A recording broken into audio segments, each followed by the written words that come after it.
Si te digo que una de las historias más aterradoras de la Biblia no es sobre un demonio, una plaga o un diluvio, sino sobre un par de sacerdotes, probablemente no me creas. Pero es verdad. Hombres de la realeza espiritual, hijos de Aarón, elegidos para el servicio más sagrado, ascendieron a la cima de su fe, y murieron en un instante. No en la guerra, no por enfermedad, sino en un momento de adoración, envueltos en un fuego que no era de este mundo. Un fuego divino que los consumió hasta las cenizas. Un momento tan impactante que ni su propio padre pudo llorar. Te han contado que fue un castigo, que desobedecieron una orden simple y pagaron el precio más alto. Te han dicho que se embriagaron, que eran arrogantes, que actuaron sin pensar. Pero, ¿y si te dijera que la historia es mucho, mucho más profunda? ¿Y si te dijera que la muerte de Nadab y Abiú no fue un castigo arbitrario, sino la pieza central de una de las lecciones más importantes que Dios le ha dado a la humanidad sobre su propia naturaleza? Hoy vamos a desenterrar los secretos que se esconden en el libro de Levítico y a revelar por qué, en ese fatídico día, el fuego divino consumió a Nadab y Abiú, y no fue por ira, sino por una lección atemporal y fundamental. Esta no es una historia de desobediencia y castigo, sino de familiaridad y santidad. Es una historia que te hará repensar todo lo que crees saber sobre la relación entre lo humano y lo divino. Nos adentraremos en el corazón de la consagración, en los detalles minuciosos del tabernáculo, en el significado de un fuego que se quema eternamente y en otro que arde por un instante. Vamos a explorar la delgada línea entre la devoción genuina y la presunción peligrosa. Y, al final de este viaje, no verás a Nadab y Abiú como villanos, sino como protagonistas de una tragedia sagrada, cuya muerte ilumina el camino para todos nosotros. Porque la lección que aprendieron de la manera más dura sigue siendo la más crucial para cualquiera que se atreva a acercarse a lo sagrado. La pregunta ya no será por qué murieron, sino qué es lo que su muerte nos enseña. Y la respuesta te sorprenderá. Si te ha parecido interesante este primer paso, imagina lo que descubriremos juntos. Únete a nuestra comunidad de exploradores de la historia dándole a me gusta, suscribiéndote y comentando lo que más te ha sorprendido hasta ahora. Para entender la magnitud de lo que pasó, tenemos que dejar de ver a Nadab y Abiú como figuras secundarias. No eran simples ayudantes. No eran novatos. Eran la realeza de la fe, hijos del sumo sacerdote Aarón, sobrinos de Moisés. En ese momento, eran las segundas y terceras personas más importantes de toda la nación de Israel, solo por debajo de su padre y su tío. Imagina la escena. La cúspide del monte Sinaí. Los truenos, los relámpagos, la montaña cubierta de nubes. Dios estaba ahí. Y en medio de esa imponente manifestación de su poder, el libro de Éxodo nos dice que 74 personas tuvieron un privilegio sin precedentes. Moisés, Aarón, sus dos hijos Nadab y Abiú, y los 70 ancianos de Israel. Juntos, subieron la montaña. Y lo que hicieron a continuación es casi impensable. Comieron y bebieron en la presencia de Dios. No solo vieron el borde de su gloria, sino que se sentaron a su mesa. Un privilegio que nadie más en la historia de la humanidad, hasta ese momento, había experimentado. Y ellos, Nadab y Abiú, estaban en el corazón de ese grupo de élite. Ese privilegio colosal venía con una responsabilidad aún mayor. Antes de la tragedia, el libro de Levítico nos cuenta que Nadab y Abiú, junto con su padre y sus hermanos, fueron consagrados para el sacerdocio. Esta no fue una ceremonia trivial. Fue un ritual de 7 días. 7 días de preparación, de sacrificio, de unción con aceite sagrado. Fueron lavados, vestidos con túnicas de lino finamente bordadas, con cinturones y turbantes. Su padre, Aarón, recibió una unción especial en su cabeza, pero ellos también fueron rociados con el aceite sagrado, marcándolos como apartados, como santos. Cada detalle, desde la túnica hasta el turbante, fue diseñado para mostrar que ya no eran hombres ordinarios. Eran mediadores. El puente entre el hombre y el Creador. Fueron elegidos. Fueron purificados. Y la nación de Israel los veía como sus representantes ante lo sagrado. Eran la personificación de la esperanza. Y aquí es donde la historia toma un giro crucial. Con este nivel de acceso y este peso de santidad, una nueva amenaza se presenta, la familiaridad. Cuando lo extraordinario se vuelve tu rutina diaria, cuando el asombro se convierte en una tarea, es fácil perder la reverencia.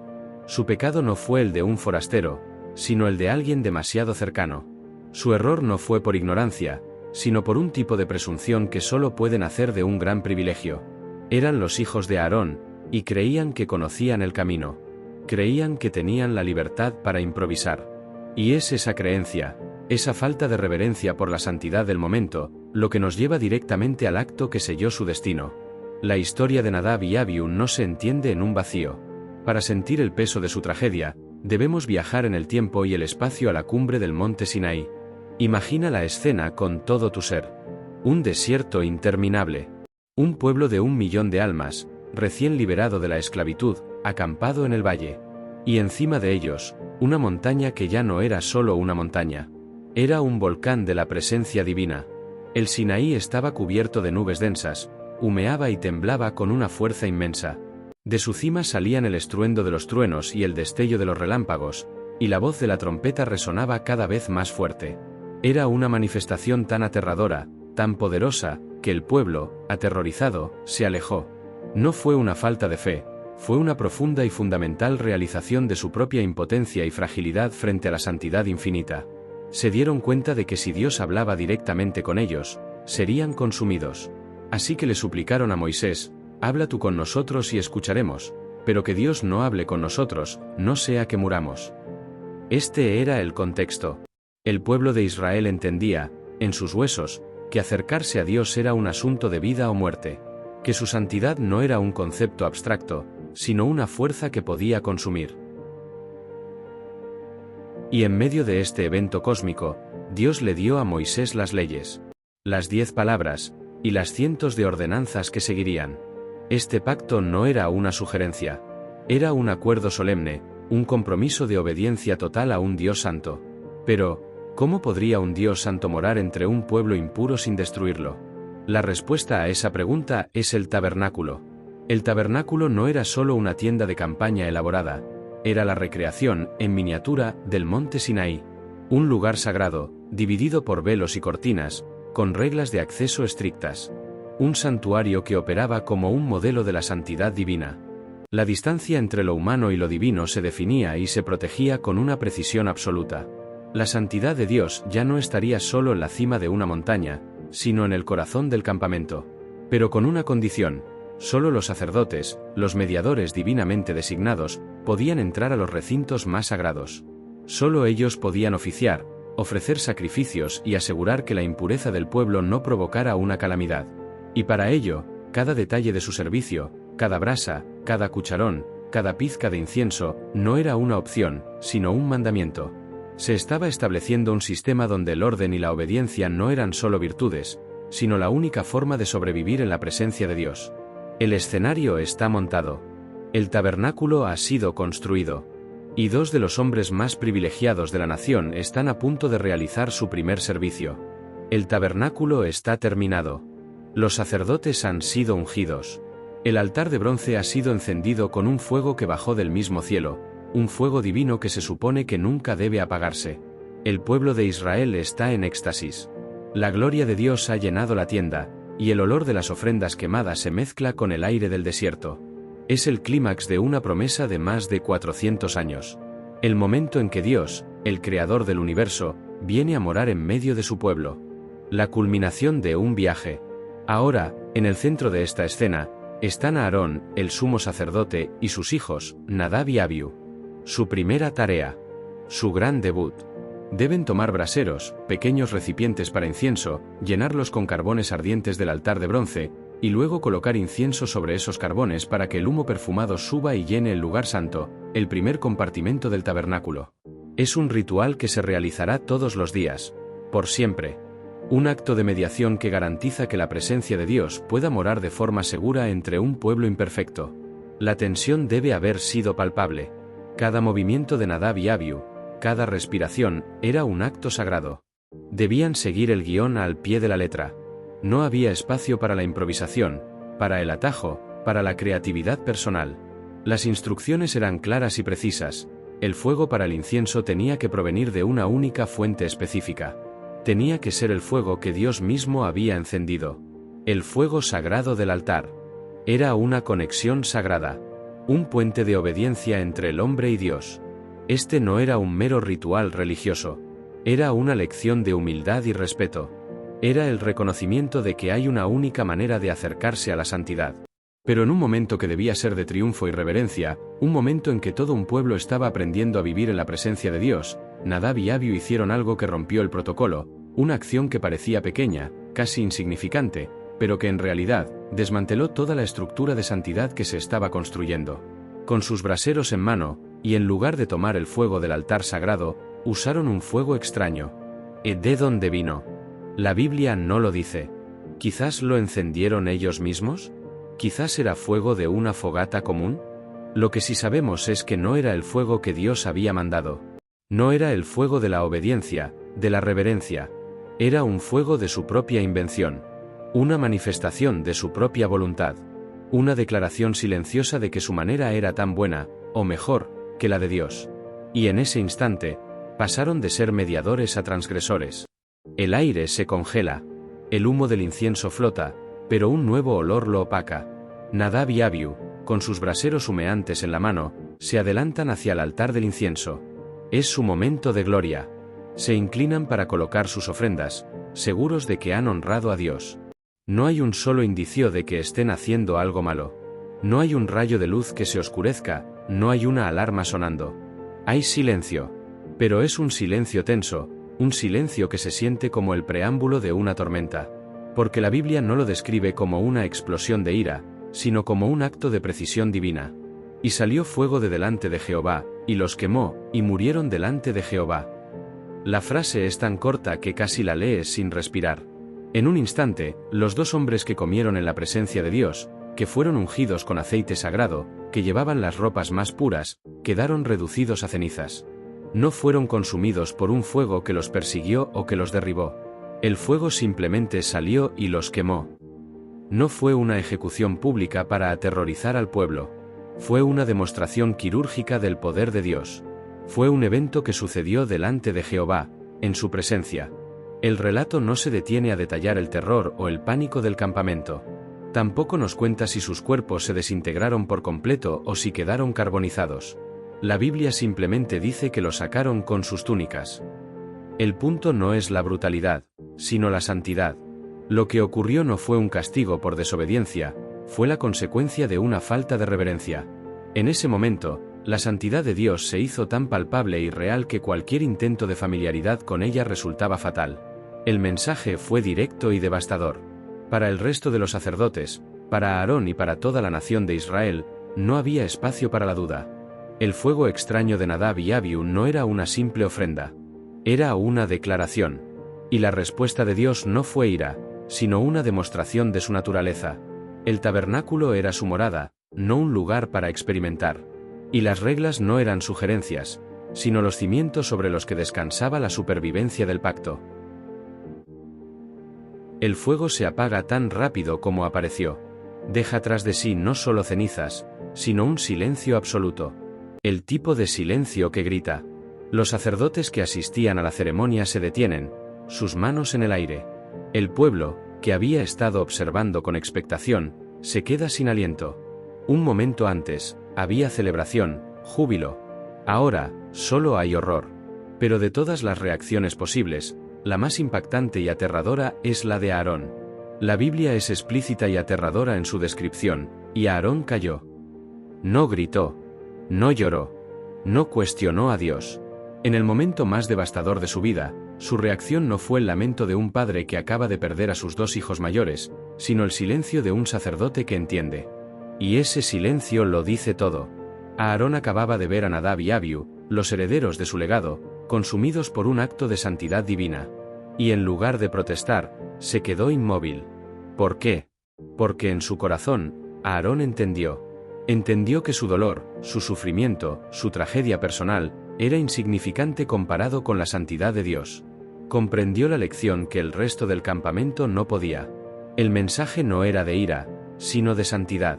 Y Aarón, por primera vez, asimiló la verdadera magnitud de lo que significaba ser un mediador entre un pueblo imperfecto y un Dios perfecto. El silencio de Aarón es uno de los momentos más poderosos de toda la narrativa bíblica. Se convierte en el eco del juicio. Un eco que resuena con la verdad de que la reverencia y el respeto son absolutos, y que no hay lugar para la familiaridad ni la presunción. Es una de las lecciones más duras, y la asimiló en el momento más duro posible. Es su aceptación de que el rol de mediador es más grande que el amor de un padre. En ese silencio, Aarón reconoció que la santidad de Dios es la realidad última y que cualquier cosa que la desafíe debe ser erradicada, incluso si esa cosa son sus propios hijos. El silencio de Aarón es tan crucial que es seguido de una orden de Moisés que podría sonar brutal si se leyera fuera de contexto. Moisés le dice a Aarón y a sus otros 2 hijos, Eleazar e Itamar, no descubráis vuestras cabezas ni rasguéis vuestros vestidos, para que no muráis. En otras palabras, no llores. No hagas el duelo. Tu papel como sacerdote es más importante que tu dolor como padre.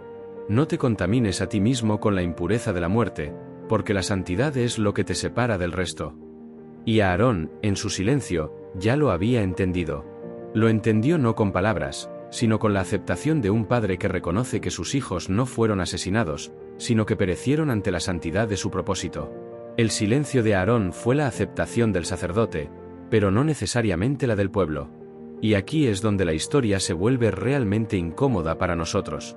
La pregunta inevitable, la que todos nos hacemos, es, ¿por qué? ¿Por qué fue tan severo el castigo? ¿No fue un simple error? ¿No podía Dios simplemente haberlos perdonado, haberles dado una segunda oportunidad, o al menos una advertencia? A primera vista, la historia de Nadab y Abiú parece contradecir todo lo que creemos sobre la gracia y el perdón. Nos resulta incomprensible que una ofrenda hecha con buena intención, o al menos sin una intención maliciosa evidente, resultara en una muerte tan repentina y brutal. Nos hace cuestionar la naturaleza misma de un Dios que puede perdonar pecados horribles y aún así actuar con tal severidad por lo que parece ser un error de protocolo. Pero esta es exactamente la pregunta que necesitamos hacernos. Porque la respuesta no es fácil, y está enterrada bajo siglos de interpretaciones superficiales. Si aceptamos la respuesta simple, fueron desobedientes y murieron, nos perdemos la lección más profunda. Nos perdemos el verdadero significado de la santidad, del orden y de la reverencia. Para encontrar la respuesta, debemos ir más allá de la superficie. Debemos dejar de ver a Nadab y Abiú como villanos o víctimas de un temperamento divino y empezar a verlos como protagonistas de una lección fundamental. Su historia no es sobre castigo, sino sobre consecuencias. No es sobre la ira de Dios, sino sobre la seriedad de su naturaleza. El incidente no fue una reacción emocional, sino la manifestación de una ley espiritual tan inmutable como la ley de la gravedad. Y entender esa ley es la clave para entender por qué la muerte de 2 hombres fue necesaria para salvar a toda una nación. La historia nos incomoda por una razón muy sencilla, parece una desproporción brutal. 2 hombres hacen lo que parece ser un error menor en un ritual y son instantáneamente asesinados por un fuego divino. A primera vista, la lógica humana grita, eso no es justo. El castigo no encaja con el crimen. Pero aquí está la clave. Para entenderlo, debemos dejar de ver este incidente como un crimen, y empezar a verlo como una violación de la santidad. El problema no fue el fuego. El problema fue lo que el fuego representaba. Si le preguntas a un cirujano, te dirá que usar un bisturí no estéril no es solo un error, es un acto que compromete toda la operación. No es que el bisturí sea malicioso. Es que viola el principio fundamental de la higiene en un ambiente sagrado y vulnerable. O imagina a un ingeniero de vuelo que decide ignorar el manual de seguridad y volar el avión de una manera que le parece más creativa. No es un acto de maldad. Es un acto de presunción. Y lo que está en riesgo no es solo la vida del piloto, sino la de todos los pasajeros. El tabernáculo no era solo un edificio, era el bisturí sagrado de Dios, el avión que permitía a un Dios santo morar entre un pueblo pecador. Su construcción y operación no eran sugerencias, sino un manual de vuelo cósmico, diseñado con una precisión absoluta.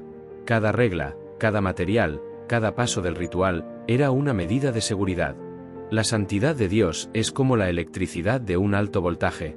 Es poderosa, es vital, pero debe ser manejada con cuidado. Nadab y Abiú no eran unos inexpertos, eran los ingenieros principales de esta operación. Y decidieron usar sus propias herramientas. ¿Qué creyeron? ¿Que la fuente del fuego no importaba? ¿Que un fuego de su propia creación era tan bueno, o incluso mejor, que el fuego que Dios había encendido? Su acto fue una declaración silenciosa de autosuficiencia. Fue la creencia de que la forma en que el hombre adoraba era igual de válida que la forma en que Dios lo había ordenado. No fue un acto de maldad. Fue un acto de familiaridad y presunción. Y este es el punto que debemos entender. En el contexto de la santidad, la presunción es tan peligrosa, si no más, que la maldad. La maldad se reconoce y se puede condenar. Pero la presunción se esconde detrás de la piedad y la devoción, y lentamente erosiona la reverencia.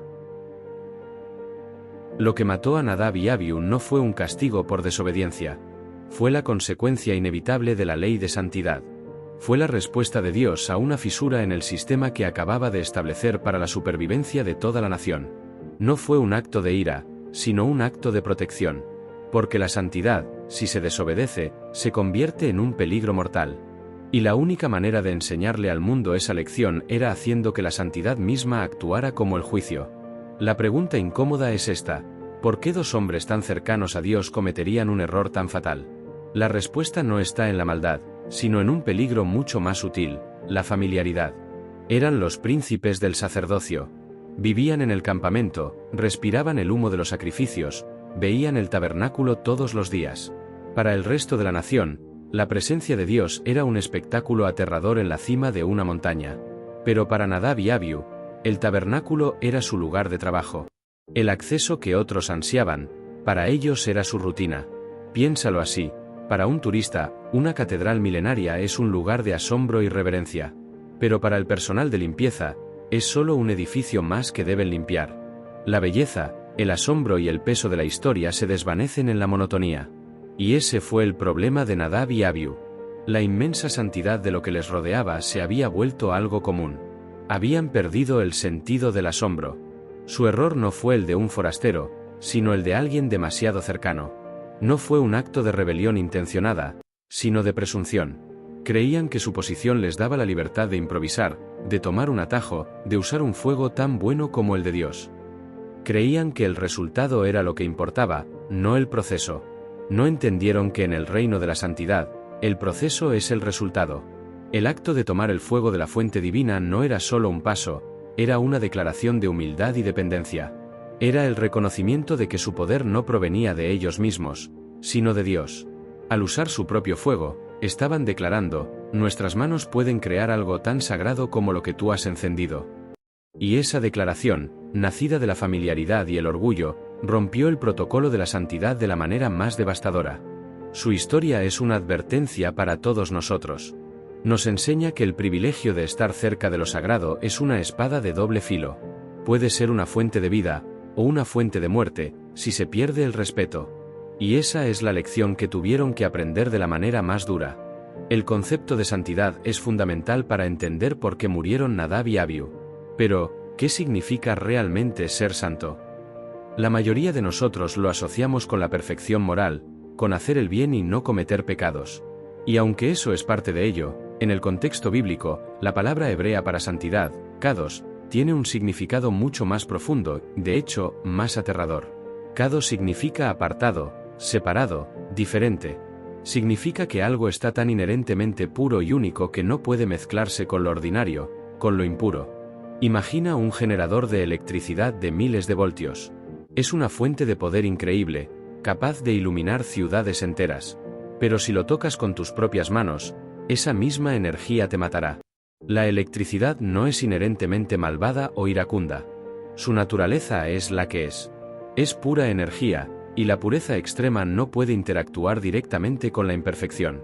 La santidad de Dios es como ese generador. Es la fuente de la vida, de la creación, del poder.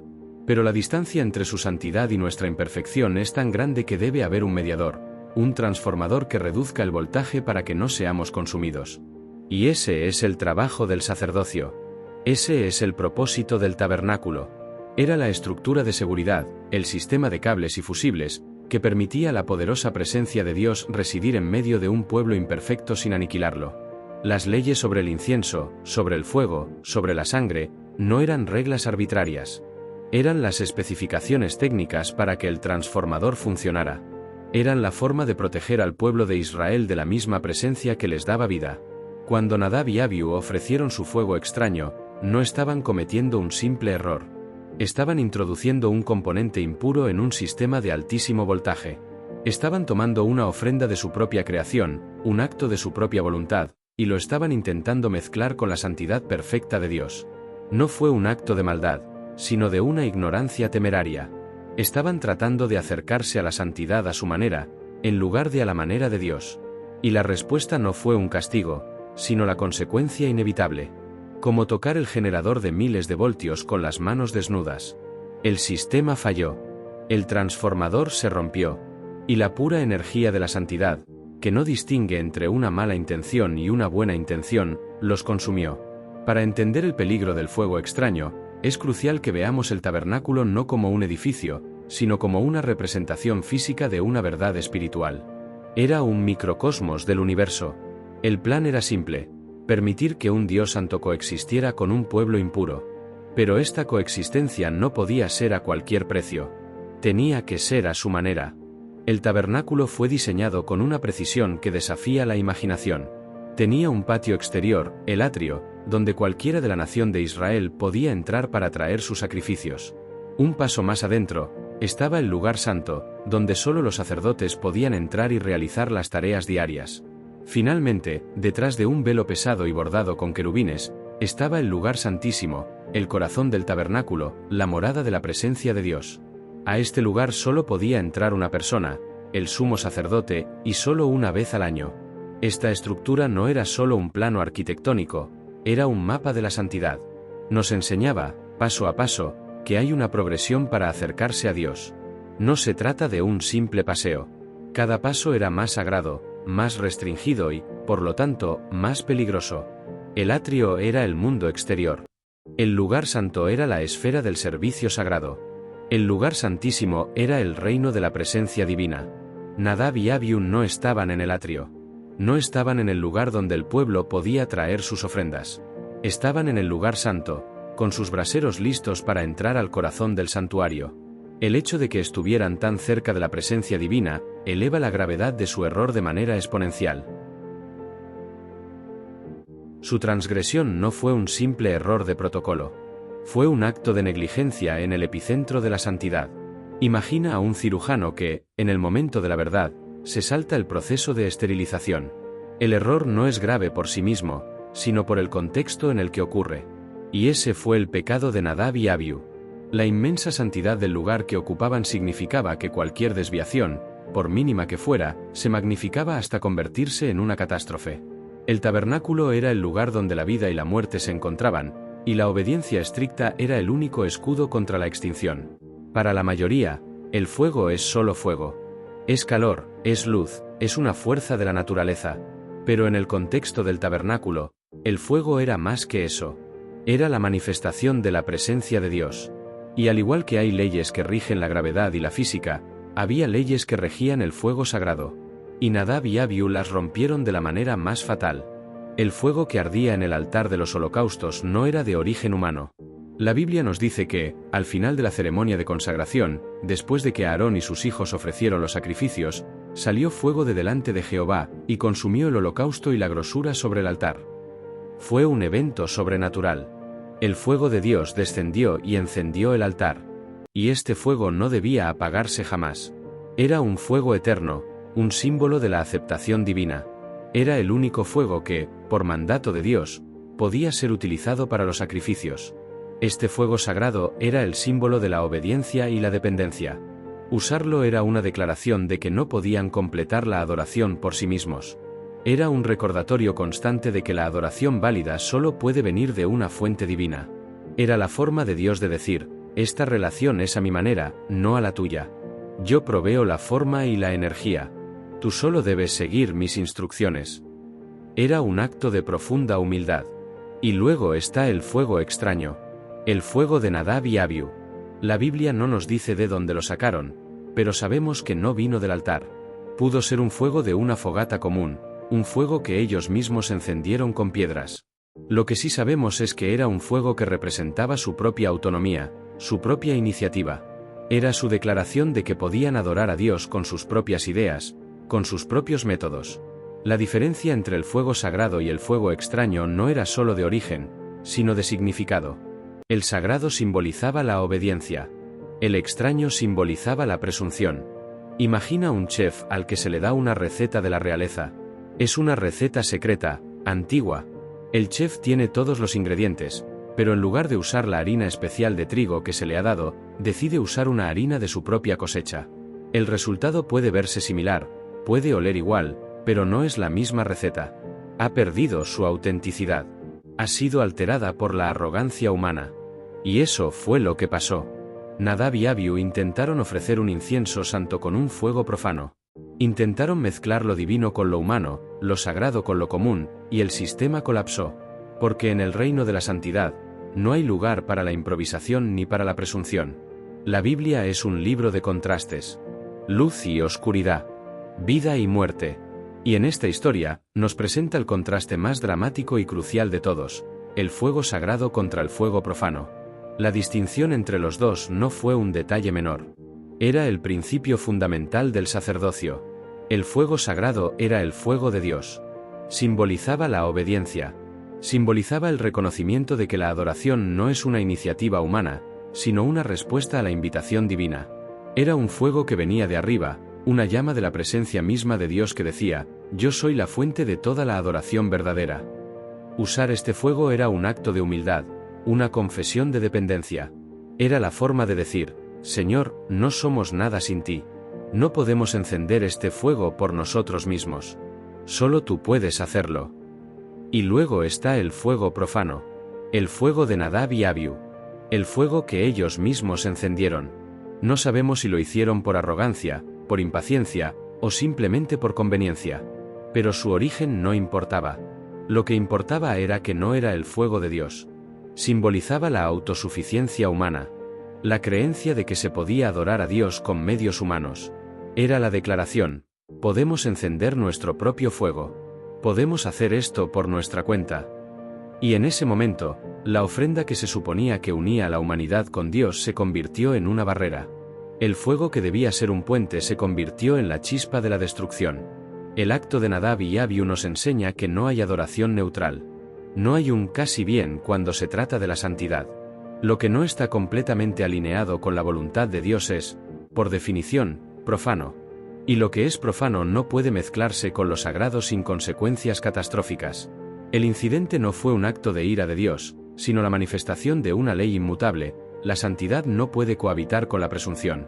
Es una de las lecciones más difíciles de la Biblia, y nos recuerda que el camino de la reverencia es el único camino seguro para acercarse al Creador.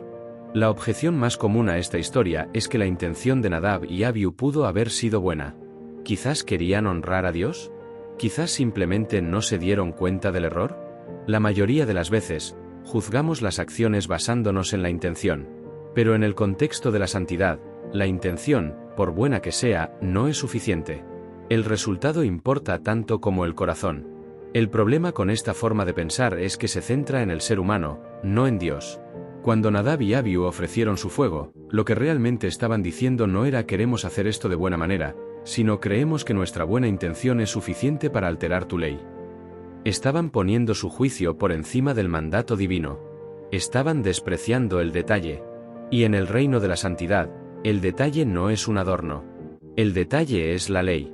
Imagina un médico que dice: mi intención es curar a este paciente, así que no necesito seguir los protocolos de seguridad. Mi buena intención es suficiente. A nadie se le ocurriría aceptar esa lógica. El protocolo no está ahí para limitar al médico, sino para proteger al paciente. Los protocolos de Dios no estaban ahí para limitar a los sacerdotes, sino para proteger al pueblo y la santidad del Creador. El acto de Nadab y Abiú fue, en esencia, un desprecio por la precisión divina. En un mundo donde todo se puede improvisar, donde las reglas son flexibles, el incidente nos recuerda que hay al menos una cosa en el universo que no está sujeta a nuestra conveniencia. Y esa es la santidad de Dios. El castigo no fue por una mala intención, sino por la arrogancia de una buena intención que creyó que podía ignorar el protocolo divino. El incidente de Nadab y Abiú no fue un evento aislado. Fue una grieta en la estructura del universo. Para entender esto, debemos alejarnos de la historia personal y ver el panorama completo. El tabernáculo no era solo un lugar de adoración, era el centro de la creación, el punto donde el cielo se unía con la tierra, donde el orden divino se encontraba con el desorden humano. Fue el resultado de la pregunta teológica más difícil: ¿cómo puede un Dios santo habitar entre un pueblo impuro sin destruirlo? Imagina un reloj de alta precisión, una máquina cósmica. Cada engranaje, cada resorte, cada pequeño tornillo está diseñado para funcionar en perfecta armonía. Su propósito es mantener el tiempo perfecto y el orden del universo. Si introduces un solo engranaje extraño, si tuerces un solo resorte, no es que el reloj deje de funcionar por completo.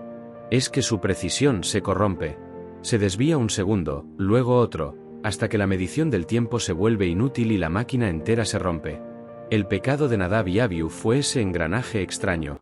No destruyó el sistema por completo, pero introdujo un elemento de desorden en un sistema diseñado para el orden perfecto. El propósito de la ley no era castigar, sino mantener el orden. La ley decía que el fuego para el incienso tenía que provenir de la fuente que Dios había provisto. Esto no era una restricción sin sentido. Era una medida de seguridad. Era el reconocimiento de que la adoración no puede ser una mezcla de lo divino y lo humano. No puede ser un híbrido. Debe ser pura. El incienso subía como un aroma agradable, pero si se ofrecía con el fuego incorrecto, se convertía en un hedor de presunción. Su acto fue una especie de cortocircuito espiritual. Lo que Nadab y Abiú no comprendieron fue que el orden de Dios era tan frágil como poderoso. Un solo acto de desobediencia en el epicentro de la santidad podía corromper el pacto y la relación de Dios con su pueblo. Si su ofrenda hubiera sido aceptada, habría sentado un precedente peligroso. Le habría dicho al resto del sacerdocio y a la nación de Israel que las reglas eran flexibles, que la reverencia no era absoluta, que podían improvisar su propia adoración. Y eso habría llevado a una erosión gradual, a un caos espiritual que habría hecho imposible la coexistencia entre lo santo y lo profano. La ley de la santidad es como la ley de la gravedad. No es una cuestión de castigo, sino de consecuencia. La consecuencia de la gravedad es que si saltas de un acantilado, caerás. La consecuencia de la desobediencia de Nadab y Abiú fue que fueron consumidos por la santidad que intentaron corromper. El fuego que los mató no fue una manifestación de ira, sino una acción de protección para salvaguardar la integridad de todo el pacto. Su muerte fue una lección brutal y necesaria para la supervivencia de toda una nación, para que entendieran de una vez por todas que la santidad no es un juego, ni un concepto, sino una realidad que debe ser respetada. La vestimenta del sacerdote no era solo ropa. Era un uniforme, una armadura, y un recordatorio constante de la seriedad de su rol. Desde la túnica de lino blanco hasta el efod de hilos de oro, cada pieza hablaba de pureza y santidad. El pectoral con 12 piedras preciosas representaba a las 12 tribus de Israel, un recordatorio de que el sacerdote no servía para sí mismo, sino que llevaba el peso de toda la nación en su corazón. Nadab y Abiú, recién ungidos y vestidos con estas ropas, estaban a punto de realizar su primer servicio. Eran más que hombres, eran la personificación de la mediación. Su vestimenta era un testimonio visible de su estatus especial. Pero estas vestiduras eran frágiles. Y no me refiero al material, sino a la santidad que representaban. La santidad puede ser manchada, el respeto se puede perder, y la familiaridad puede convertir lo sagrado en algo común. La fragilidad de su manto no era física, sino espiritual. Al ofrecer el fuego extraño, no solo cometieron un error de protocolo, sino que mancharon su propio uniforme. El manto que debía ser un escudo de santidad se convirtió en la prueba de su transgresión. El fuego divino los consumió, y la Biblia nos dice que sus cuerpos fueron sacados con sus túnicas. El fuego no dañó la vestimenta. La túnica, símbolo de la obediencia, permaneció intacta, mientras que el cuerpo, el recipiente de la desobediencia, fue consumido. Este detalle es un poderoso recordatorio de que la santidad no era algo que Nadab y Abiú poseyeran intrínsecamente. Era algo que se les había prestado. Era la vestidura de Dios que llevaban, y cuando se comportaron de una manera que era indigna de ella, el peso de esa santidad los aplastó. Su historia nos enseña que el privilegio no es una excusa para la arrogancia, sino una razón para una reverencia aún mayor. Tras la tragedia, Moisés se acerca a Aarón con un mensaje que parece increíblemente duro. Le dice que no llore, que no descubra su cabeza ni rasgue sus vestidos. Estas eran las costumbres de luto más comunes en esa cultura. Y la orden de Moisés era una prohibición directa del duelo. Para un padre que acaba de ver a sus hijos consumidos por el fuego, esta orden parece cruel y deshumanizante. Pero en realidad, encierra una de las lecciones más profundas de la historia. El silencio de Aarón no fue una simple reacción de shock. Fue un acto de aceptación profunda. Fue la comprensión de que su dolor personal era secundario a la santidad divina. Y la orden de Moisés fue la confirmación de esa comprensión. El mensaje es claro: en este momento, Aarón no era solo un padre. Era el sumo sacerdote. Y su papel como mediador, como guardián de la santidad del tabernáculo, era más importante que su dolor humano. Su luto por los muertos, por muy justificado que fuera, habría violado la santidad de su cargo. Habría sido un reconocimiento tácito de que lo que ocurrió era una tragedia arbitraria, en lugar de una consecuencia necesaria.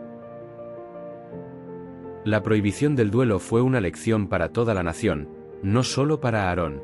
Fue una demostración de que la santidad de Dios es una realidad absoluta que anula incluso los lazos familiares más fuertes.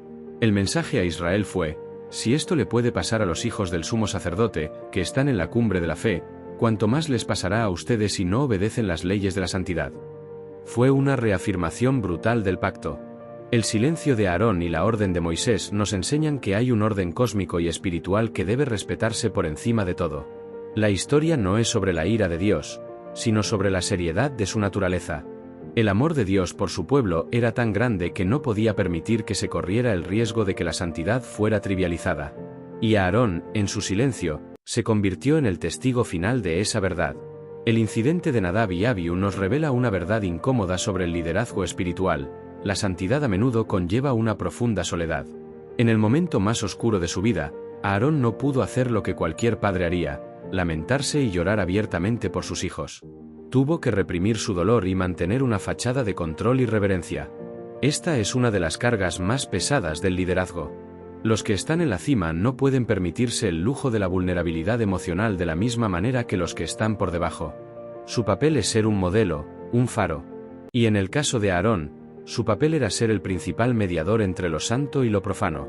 Si él hubiera cedido a su dolor, si hubiera rasgado sus vestiduras, habría erosionado la autoridad de la misma santidad que los mató. La soledad de Aarón no fue un castigo, sino una consecuencia de su posición. Los sacerdotes no podían comportarse como el resto del pueblo.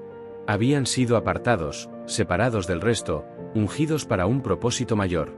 El peso de su llamado era tal que incluso su luto tenía que ser diferente, controlado por las leyes de lo sagrado. La historia de Nadab y Abiú es la historia de dos hombres que subestimaron la soledad de su llamado. Creían que su privilegio les daba licencia para ser más casuales con lo sagrado. Pero lo que no entendieron fue que el privilegio venía con un aislamiento del resto del mundo y de las normas mundanas. Su muerte nos enseña que el camino de la santidad es un camino estrecho, y que a menudo requiere que dejemos atrás incluso las emociones y las relaciones más preciosas para mantener la pureza de la conexión con Dios. La reacción de Moisés, el líder de la nación, nos da la pieza final del rompecabezas. Cuando Aarón se queda en un silencio helado, es Moisés quien rompe el silencio con palabras que suenan duras, pero que son el corazón de la lección. Moisés le dice a Aarón: esto es lo que el Señor dijo: en los que se acercan a mí, me mostraré santo, en la presencia de todo el pueblo, seré glorificado. Estas no son palabras de ira, son palabras de explicación. Moisés no está gritando, está citando una ley que ha sido rota. Le está recordando a su hermano, y a toda la nación, el principio que debían haber entendido desde el principio. La santidad de Dios no es una sugerencia, es una realidad. Y esa santidad exige reverencia absoluta de aquellos que se atreven a acercarse a ella. El mensaje de Moisés es que lo que sucedió no fue un accidente. Fue una demostración. Una demostración brutal, sí, pero necesaria. A través de la muerte de Nadab y Abiú, Dios se mostró santo. A través de la tragedia, su naturaleza fue glorificada ante el pueblo. En el momento en que su presencia se estableció en el tabernáculo, era imperativo que se entendiera que esa presencia no era un juego, que no se podía tomar a la ligera. La tragedia fue la confirmación de la ley. Moisés nos muestra que el problema no era que Nadab y Abiú fueran malos. El problema es que eran humanos. Y como humanos, fallaron en el punto más crítico, el de la reverencia. Su fracaso sirvió como una lección indeleble. El sacrificio de su propia vida, sin importar sus intenciones, fue la lección más clara y definitiva que el pueblo de Israel pudo recibir sobre la naturaleza de la santidad. La historia de Nadab y Abiú no es la única vez en la Biblia que una ofrenda extraña resulta en una tragedia. Hay un eco de este evento que resuena desde el principio de los tiempos, en la historia de Caín y Abel. Caín y Abel, los primeros hermanos nacidos en la tierra, se acercaron a Dios con ofrendas. Abel ofreció lo mejor de su rebaño, un sacrificio que fue aceptado. Caín ofreció los frutos de la tierra, un sacrificio que fue rechazado. La reacción de Caín fue la ira. La reacción de Dios fue la pregunta: ¿por qué te has enojado? ¿Y por qué se ha decaído tu semblante? Si hicieres bien, ¿no serás enaltecido? Y si no hicieres bien, el pecado yace a la puerta. Aquí vemos el mismo principio. No se trataba de lo que Caín ofrecía, sino de cómo lo ofrecía. Se trataba de un problema de corazón y de actitud. Aunque la ofrenda de Caín no resultó en una muerte directa por un fuego divino, su rechazo sí llevó a un asesinato brutal. En ambos casos, el problema fue el mismo: la presunción humana en la adoración. Tanto Caín como Nadab y Abiú se acercaron a Dios a su manera, en lugar de a la de Dios. Caín pensó que su ofrenda, que no requería derramamiento de sangre y no era su primicia, era suficiente. Nadab y Abiú pensaron que su fuego, que no venía del altar sagrado, era suficiente. En ambos casos, la adoración se convirtió en un acto de autojustificación, de autosuficiencia. Y en ambos casos, el resultado fue la tragedia. Estas historias son un recordatorio de que la forma en que nos acercamos a lo sagrado es tan importante como el hecho de que nos acerquemos. La historia de Nadab y Abiú nos lanza una pregunta incómoda: ¿por qué un Dios de gracia y creatividad se ofende tanto por la innovación humana en la adoración? Al fin y al cabo, somos seres creativos.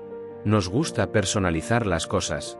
Hacemos nuestros propios rituales, escribimos nuestras propias canciones y expresamos nuestra fe de maneras que nos parecen más auténticas y personales. ¿No valoraría Dios ese esfuerzo? La respuesta es que hay una diferencia abismal entre la creatividad en nuestra vida diaria y la innovación en el ámbito de lo sagrado. En el mundo secular, la innovación es la fuerza motriz del progreso, pero en el reino de Dios, la innovación puede ser una forma de arrogancia espiritual. Es una declaración tácita de que el plan de Dios no es suficiente, que nuestra sabiduría es tan buena, o incluso mejor, que la de Él. El pecado de Nadab y Abiú no fue un error técnico. Fue una decisión filosófica. Creían que podían mejorar el plan de Dios. En lugar de obedecer la orden de usar el fuego que Dios había provisto, decidieron usar su propia versión. ¿Por qué? Quizás pensaron que era más rápido, más conveniente, o simplemente que era lo mismo. Lo que no entendieron fue que el camino importaba tanto como el destino. Dios no buscaba una ofrenda, buscaba un corazón obediente. Buscaba la humildad que reconoce que el Creador tiene derecho a establecer las reglas. El peligro de la innovación humana en la adoración es que nos centra en nosotros mismos, en lugar de en Dios. Pone nuestra creatividad y nuestros sentimientos por encima de la obediencia. Convierte la adoración de una respuesta a la revelación divina en un acto de autoexpresión. Nadab y Abiú no fueron consumidos por un fuego por hacer algo malvado, sino por hacer algo humano. Por llevar lo que era suyo a un lugar que requería que todo viniera de él. Su muerte es la lección más clara y definitiva de que la reverencia es la única forma de creatividad válida en la presencia de Dios. Es la única manera de honrar a aquel que lo ha creado todo. La lección de Nadab y Abiú no se quedó en el desierto. Resuena a través de las páginas de la Biblia, desde el Antiguo hasta el Nuevo Testamento. La misma advertencia sobre la familiaridad y la reverencia aparece una y otra vez. En el Nuevo Testamento, el apóstol Pablo nos advierte sobre el peligro de participar en la cena del Señor de manera indigna. Dice que aquellos que lo hacen sin discernir el cuerpo de Cristo comen y beben juicio para sí mismos. Es la misma idea. Acercarse a lo sagrado de manera casual y sin reverencia trae consigo consecuencias serias. Jesús mismo criticó a los líderes religiosos de su tiempo por hacer las leyes de Dios irrelevantes con sus tradiciones. Les dijo que ponían pesadas cargas sobre el pueblo, pero que sus propias manos no las tocaban. La misma crítica se podría hacer a Nadab y Abiú. En el corazón de su pecado estaba la misma idea, que su propio sistema, su propio fuego, era más importante que el plan de Dios. Esta historia también nos ayuda a entender la naturaleza de Jesús como nuestro sumo sacerdote. A diferencia de Nadab y Abiú, Jesús no usó su propio fuego. Él fue el fuego. No ofreció un sacrificio de su propia invención, Él se convirtió en el sacrificio. Él es el único que pudo cruzar la brecha entre lo santo y lo profano sin ser consumido, porque Él mismo es la santidad. La muerte de Nadab y Abiú nos enseña por qué necesitamos a un mediador perfecto, a uno que no subestime la santidad de Dios, sino que la encarne. El eco de su historia nos llega como una advertencia temporal. Nos recuerda que no podemos fabricar nuestra propia relación con lo divino. No podemos crear nuestras propias reglas. Y lo que más nos advierte es que la proximidad a lo sagrado no es una licencia para la familiaridad. Es una invitación a la reverencia aún mayor. Para la mente moderna, la historia de Nadab y Abiú puede parecer un fallo en el sistema de Dios. Una brutalidad inexplicable. Pero para el pueblo de Israel, inmerso en un mundo de dioses caprichosos y sacrificios humanos, la historia no era un fallo, sino una reafirmación brutalmente clara de la naturaleza de su Dios. A diferencia de las deidades de las naciones vecinas, que exigían ofrendas de sus propios hijos, este Dios, el único y verdadero Dios, no era uno al que se le pudiera apaciguar con la sangre de tus seres queridos, o con rituales que tú mismo inventaras. Él era un Dios de orden, y su santidad exigía respeto. El incidente ocurre justo después de la culminación de la primera fase del tabernáculo. El altar ha sido encendido por un fuego divino. El pueblo se ha postrado en adoración. Es el momento del triunfo de la promesa de Dios de morar entre su pueblo. Y en ese instante de victoria, Nadab y Abiú introducen el caos. Su acto fue una amenaza directa a la promesa que acababa de ser sellada. Si se permitía que el desorden humano se infiltrara en la morada divina, la promesa no podría sostenerse. El pacto se rompería. El amor de Dios por su pueblo era tan grande que no podía permitir que el sistema de mediación fuera comprometido. Su acción fue una medida preventiva. Era una lección para todos. Si Nadab y Abiú, los más cercanos a Dios, podían morir por su presunción, entonces nadie en la nación podía atreverse a tomarse a la ligera la santidad. La muerte de dos hombres fue el precio para salvaguardar la vida espiritual de toda una nación. Fue una lección de vida o muerte sobre la obediencia, la reverencia y la santidad. Nos recuerda que la promesa de Dios no es una invitación a la familiaridad, sino un llamado a la reverencia. Si vemos la historia de Nadab y Abiú como un simple castigo, es difícil reconciliarla con la gracia de Dios. Pero, ¿y si dejamos de usar la palabra castigo y usamos la palabra advertencia? Un castigo es una retribución por un acto del pasado. Una advertencia es una lección para el futuro. El fuego que consumió a Nadab y Abiú fue, de hecho, ambas cosas, pero con un énfasis mucho mayor en lo segundo. Su muerte fue la advertencia más impactante que Dios pudo darle a la humanidad sobre el peligro de la familiaridad con lo sagrado.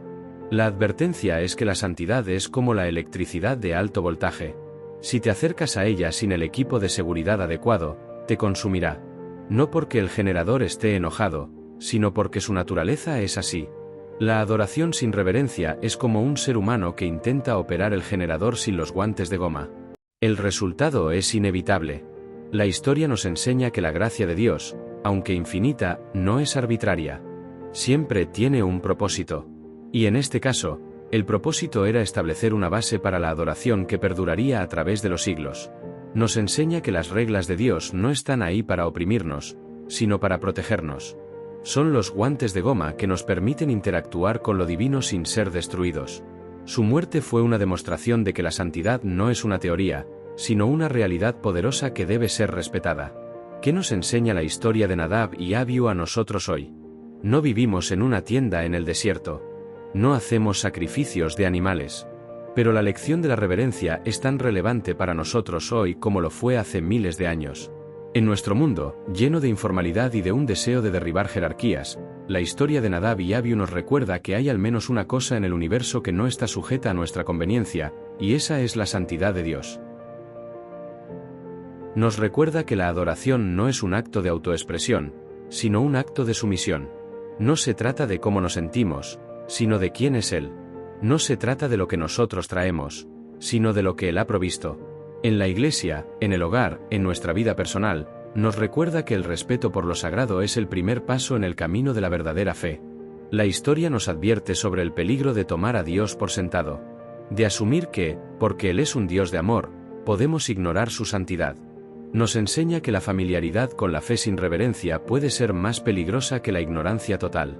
Porque la ignorancia puede ser educada, pero la presunción es una enfermedad del alma que cree saber más de lo que realmente sabe. Hemos explorado el problema. Hemos desenterrado la causa. Y la causa, en el fondo, no fue la desobediencia, sino la familiaridad que degeneró en presunción. Entonces, si la familiaridad es el veneno que mató a Nadab y Abiú, ¿cuál es el antídoto? La respuesta es tan antigua como la primera ofrenda: la humildad y la reverencia. La humildad no es tener una baja opinión de uno mismo, es tener una opinión correcta. Es el reconocimiento sincero y profundo de nuestro lugar en el universo.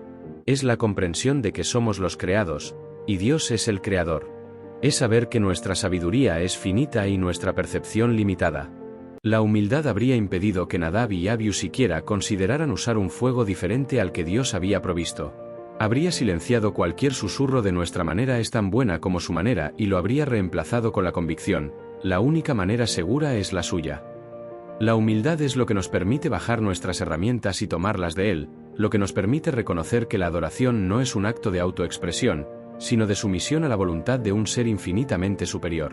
Y luego está la reverencia. La reverencia es la respuesta emocional y espiritual a la humildad. Es el asombro silencioso que nos asalta ante la santidad de Dios. Es la sensación de que, no importa cuántas veces nos acerquemos, la magnificencia de lo que estamos haciendo nunca se volverá rutinaria. Es el respeto por lo sagrado que se manifiesta en cada palabra, cada acción y cada pensamiento. Nadab y Abiú tenían la proximidad, pero perdieron la reverencia. La rutina del sacerdocio, el acceso diario al tabernáculo, les robó el asombro. Convirtieron un privilegio en una tarea. Y cuando eso sucede, incluso el acto más sagrado se convierte en una oportunidad para la negligencia. El antídoto para nosotros hoy es el mismo. En una era de información ilimitada y acceso instantáneo, es fácil que la santidad de Dios se vuelva algo común. Podemos escuchar un sermón con un clic, leer la Biblia en nuestro teléfono y adorar desde la comodidad de nuestro sofá. Pero la familiaridad, sin la humildad y la reverencia, nos expone al mismo peligro que Nadab y Abiú enfrentaron. Nos enseña a tratar la santidad como algo casual, como un servicio a la carta. Su trágica historia nos recuerda que el camino hacia la vida eterna no es un camino de conveniencia, sino un camino de obediencia, de humildad y de una reverencia que nos haga temblar en la presencia de lo sagrado. El legado de Nadab y Abiú no es el de la tragedia personal, sino el de una verdad espiritual atemporal que continúa ardiendo a través de los siglos. Su historia es la lección más clara y definitiva que se nos ha dado sobre la santidad de Dios y la necesidad de una reverencia inquebrantable. A diferencia de las historias de desobediencia que a menudo se resuelven con perdón, esta historia se resuelve con la aniquilación de los transgresores. Y ese es precisamente su poder. La lección principal que nos dejan es que Dios es santo. Y la santidad no es un adjetivo que se le aplica a su bondad, es su naturaleza misma. Su santidad es como el sol. No está enojado, simplemente es. Y si te acercas demasiado sin protección, serás consumido. La muerte de Nadab y Abiú fue el primer recordatorio público de esta verdad en la era del sacerdocio. Su legado nos advierte contra el relativismo espiritual. En nuestro mundo, se nos dice que todos los caminos llevan a Dios y que la sinceridad de la intención es lo único que importa. La historia de Nadab y Abiú desmantela por completo esta idea. Nos enseña que la intención de tu corazón es importante, sí, pero la obediencia al plan de Dios es lo que realmente importa. Su fuego era sincero, pero era el fuego equivocado. Su adoración era bien intencionada, pero era la adoración incorrecta. Y el resultado fue la tragedia. El legado de su fuego extraño es una advertencia para todos los que se atreven a acercarse a lo sagrado. Es un llamado a la humildad, a la reverencia y a la obediencia radical. Nos recuerda que no podemos improvisar en nuestra relación con el Creador, que el camino de la verdadera fe está marcado no por nuestra propia creatividad, sino por una profunda sumisión a su voluntad. Hemos llegado al final de nuestra travesía. Empezamos con la pregunta que nos incomodaba a todos: ¿por qué murieron Nadab y Abiú? Y ahora, en lugar de una respuesta, tenemos una transformación. Ya no vemos la historia como un acto de ira divina, sino como una profunda y crucial lección sobre la naturaleza de la santidad, el peligro de la familiaridad y el poder de la reverencia. Nuestra perspectiva ha cambiado, y ahora vemos la historia no como una simple nota al pie en el Antiguo Testamento, sino como una de las lecciones más universales que podemos aprender.